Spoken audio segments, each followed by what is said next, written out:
G'day, Stu from UAVfutures here, and today, well, I've got a video that I think is going to help a lot of people out. What we're going to be doing, finally, I've got a decent computer. That's what I've been waiting for. We're going to be checking out the Velocidrone sim. Now, I'm going to leave a link down below, and this sim is fantastic for getting people who are new into the hobby. You know, you can practice flying, because I understand a lot of people out there, you might get a drone, you take it out, and you know what? They're a lot harder to fly than you first thought. So what we're going to be doing today, we're going to be checking out Velocidrone, jumping onto the sim. I'm going to be going through how it works, sort of some of its options, all that sort of stuff, and we're talking about the pros and cons and just how useful is it, how much does it feel like the real thing, and a bit of a bonus as well, we've got 10 keys to give away. So a massive shout out to my Patreon supporters, because look, I've got 5 keys I'm going to be giving out to you guys, and it's also one of my extra awards as well, so one of my top tier awards. I've got some keys for those people as well who are guaranteed to get them, and then also we've got another 5 keys to give out to you guys. Now for you YouTube subscribers, now what I'm going to do, there's going to be 2 I'm going to post in the comments down below, so I'm going to be changing them periodically, so definitely go and check those keys, see if they work, because usually I think it's like 20 bucks, but go check those keys right now, because look, they might be valid, someone might have already taken them, but if you get one, congratulations, because Velocidrone is a great sim. And then the other 3 keys, I'm sort of going to hide them in some cards in my past videos of the past month, so if you go back through, somewhere in there I'm going to leave it open to, if you really want a key and you can do a bit of investigation, good luck, you might find it in there, but watch my videos, somewhere a little card will pop up, it's going to say like Velocidrone secret key, click on that, it'll take you to like a private video where in the description there'll be a picture or just a copy and paste of the actual key. So for those people who want to go searching, gives everybody a bit of a more of a chance, rather than just those people who happen to watch the video at the right time watching this video, you can go out there and get a key. Now anyway, enough rambling, what we're going to do, we're going to jump over, we're going to have a look at my laptop. I'll link my laptop down below as well, because look, I was using a piece of junk before, but now I've got a decent laptop, and we'll have a look at Velocidrone, fly it around and see, is it worth it getting a sim, and how much do they improve your skills? Alright, let's do it! Okie dokie, here we go, on board, well I mean on screen, I should say on screen, so you can see we've got a whole bunch of settings and that sort of stuff. What I want to do, let's jump in and have a look at the settings itself. You know, there's the game settings, but let's have a look at the quad settings. This is the nitty gritty, and I really like this screen because it gives you a bunch of options where you can set up the quad to try to make it feel as realistic as your everyday quad. Now in my experience, you know, you can see like camera angle, drag, all that sort of stuff. In my experience, no sim is going to feel like the real thing 100%, but with some of these settings you can get it a little bit closer, and that's exactly what it is. It's a sim, so it's, you know, it's not designed to be the real thing, it's designed to be close enough where you can take the skills that you learn in this simulator and apply them to the real life. Now if we go into here, here's our, I guess, our controller setup. It was super easy for my Tyrannus. All I did was plug it in, and honestly it was ready to rock and roll, so very easy there. Now what I want to do, let's go into do a single player, let's have a little bit of a fly around. You can see they've got some real life quads in here, so you can select some things that are out in the real world, and I think that's really cool. It's not just a random drone, you can actually choose some of the things. You know, you might have one of these drones at home and you want to see how does it actually fly on the sim.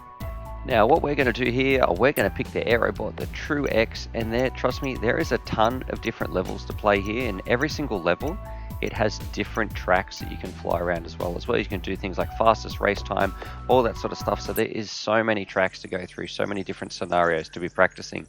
Now on the right here, here's where, you know, there's a bunch of advanced drone settings, all that sort of stuff. So if you want to do even more stuff, you can do it on the fly in the sim, trying to make it feel as real as possible.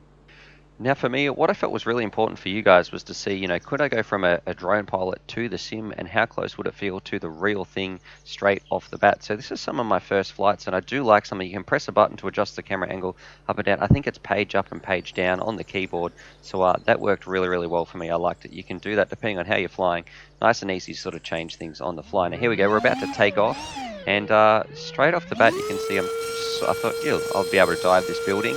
And one thing I did feel, and I felt this with a lot of sims to start with, it did feel, I guess, a bit floaty. So, you know, I don't know if it's the scale of things, and that might just be a massive chimney. I guess when you look at how tall these trees are, that chimney is quite high up, but it felt a little bit floaty to me to start with, so it took a little bit to get used to. And one part I did like was if you crash, it's very easy. You can just press a button and then it's nice and resets. But you can see there I'm practicing a few little flips, a few little rolls, just getting used to it and sort of flying around. This is all in acro mode. You can fly self-level mode if you want to, and I think for a beginner, if you were just getting in and you just wanted to do some gentle coasting and just even learning to bank turn or doing some of those UAVfutures flight school lessons, I'll put that on the screen up above. But if you wanted to just learn how to fly, I think something like this is a great tool. Now here I have a little stack, get snagged by that wire, and then of course press the reset button.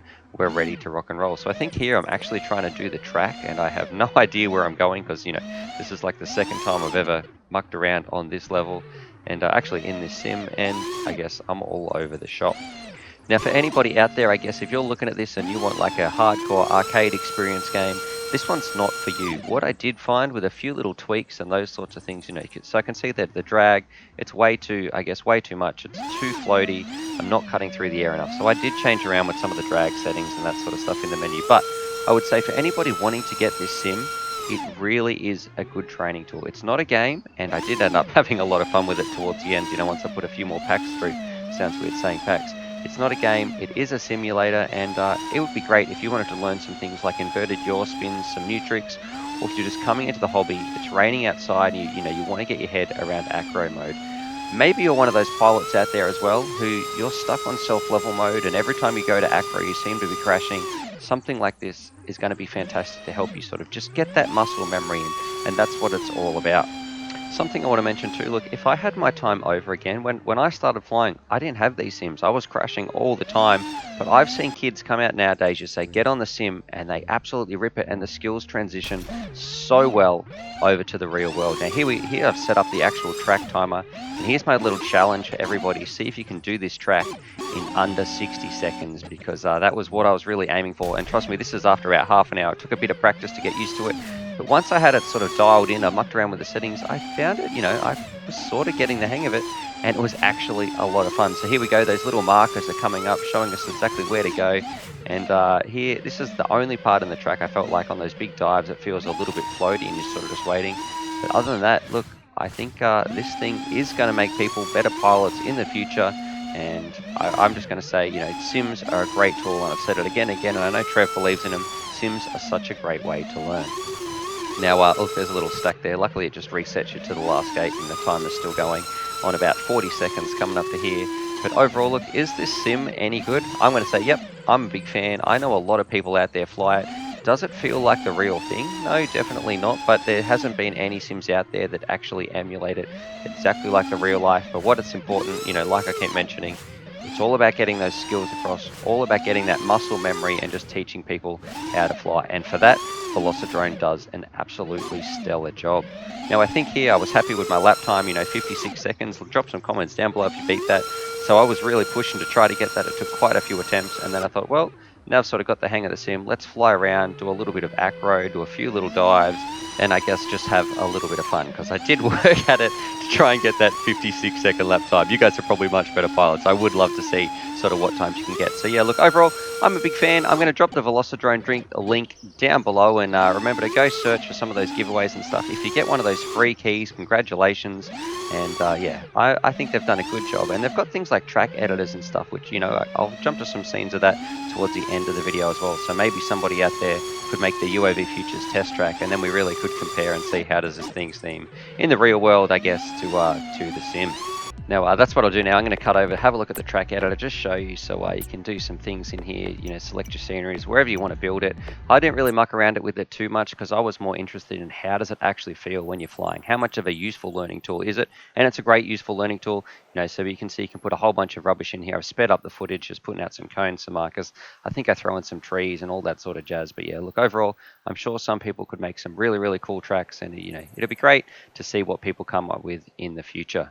And then I guess for one final little tool, all I wanted to show people was, look, you can do some multiplayer as well. So if you wanted to fly around with some friends who might be raining outside, you can build your own track. You could fly around and do a bit of multiplayer as well. So that part was pretty cool. Alrighty, so there it is. There's my review of Velocidrone, and I'm a big fan of this one. Look, no sims that I've tried at the moment, none of them so far, maybe with a little bit more tweaking. Nothing feels quite like the real thing. It did feel a little bit more floaty, and the speed feels a little bit funny sometimes. But with some practice, you can get, the most important part, you can get used to flying. You can learn that muscle memory. So when you go from sim, you can jump out to the field and you can actually fly around. Now this is really useful for those people you might be struggling and thinking, gee, I want to get into it. how do I do acro mode? Because I'm used to that self-level mode all the time. With these sims, it's a great way to practice acro mode, that you can go out, fly around, and you will be amazed just how fast your skills transition from the simulator to the real world. So that's exactly what it's not so much a game, it really is a sim. It teaches you how to fly, and I think they're one of the best tools in our hobby for getting people into the hobby and, you know, letting them practice those skills. Because not everyone wants to break these. They are designed to take a beating, but it's even better when you can get up and you can actually fly around, and, you know, especially maybe it's raining outside, what better thing to do than practice on some of your FPV skills. Now, a bit of a shout out to the Velocidrone guys. I'm going to be posting some keys down in the comments below. Going to be giving some out to my Patreon supporters. There'll be a link down below to that as well. And the other 3, I'm going to be hiding in somewhere in the past month's video. Remember, go and watch those. There'll be a card in some of them. It'll take you to some secret videos that'll be like unlisted, so you won't be able to find them other than watching it. And in there, there'll be a secret key for you guys who really want to dig through and find out a bit of a game and a challenge for you guys. Other than that, hopefully you guys enjoyed that. Subscribe for more FPV related content, and if you've got Velocidrone out there, well, let me know, how did you get, what was your lap time on that same track that I was flying? Could you crack the 60 seconds? Paste that in the link down below. I hate to admit it, but that took me a few goes, you know, probably spent like 20 minutes or 30 minutes practicing it to get under 60 seconds, so it was definitely a lot of fun and pretty challenging as well. I enjoyed it. Subscribe for more FPV related content, and as always, happy flying. Go watch those cards, go find those, let me know if you get some of those mystery keys. Alright, happy flying. Alrighty, so hopefully you guys enjoyed that video. Definitely subscribe if you're new to the channel and check out these videos. And I'm also going to leave a little link here to my Patreon page, because I've got some fantastic Patreon supporters and I like to give back to them as well. So if you want to join the UAVfutures family, there's things like bonus velcro straps, little bundles of FPV goodies and things like that that also get sent out. Anyway, happy flying.